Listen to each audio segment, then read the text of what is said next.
নমস্কার বন্ধুরা, কেমন আছেন সবাই? পিউবের রান্নাঘরে সকলকে স্বাগত জানাই। আজকে আপনাদের সাথে আমি শেয়ার করব একটা পুরনো রান্নার রেসিপি।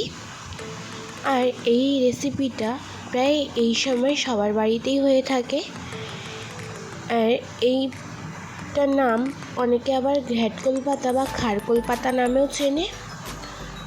চলো দেখে নেওয়া যাক আজকের রেসিপি। প্রথমে আমি বলে দিচ্ছি, আমার প্রচণ্ড পরিমাণে শরীর খারাপ, গলার ভয়েস শুনে বুঝতে পারছো, তা একটু ম্যানেজ করে নিও। ভিডিও না ছাড়লেই নয়, আপনাদের জন্য ভিডিওটা ছাড়ছি যাতে আপনাদের ভালো লাগে, তার জন্যই। প্রথমে আমি খারকোল পাতাগুলোকে কুচি করে কেটে ধুয়ে রেখে দিয়েছি। তারপর একটা কড়াইতে 1 চামচ মতন তেল দিয়ে 2 কোয়া রসুন আর 3 থেকে 4টে চিংড়ি মাছ নিচ্ছি।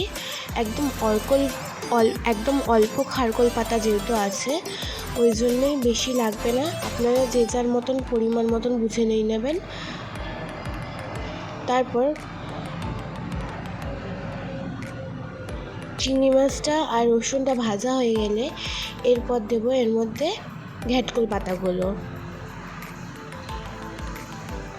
ঘ্যাটকল পাতাগুলো ভালো করে নাড়াচাড়া করতে করতে একদম জল যেহেতু শুকিয়ে যাবে কড়াইতে, তখনই আমি নামাবো, আর আগে নয়। দেখো এবারে পুরো জলটা শুকিয়ে গেছে। এবারে আমি একটা মিক্সিতে চিংড়ি মাছ, রসুন আর ঘ্যাটকল পাতাটা সব দিয়ে 3 থেকে 4টে কাঁচা লঙ্কা দিয়ে ভালো করে পেস্ট করে আনবো।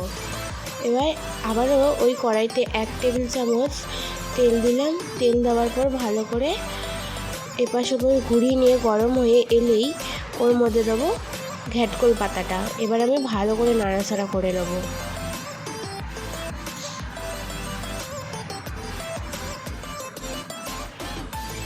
ভালো করে নাড়াচাড়া হয়ে গেছে, এবার আমি তুলে নিয়ে সার্ভ করে দেখাচ্ছি।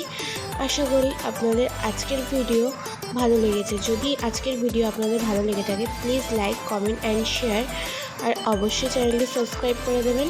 আজকের জন্য এইটুকুই। আবার পরের দিন নতুন রেসিপি নিয়ে হাজির হব। ততক্ষণ ভালো থেকো, সুস্থ থেকো।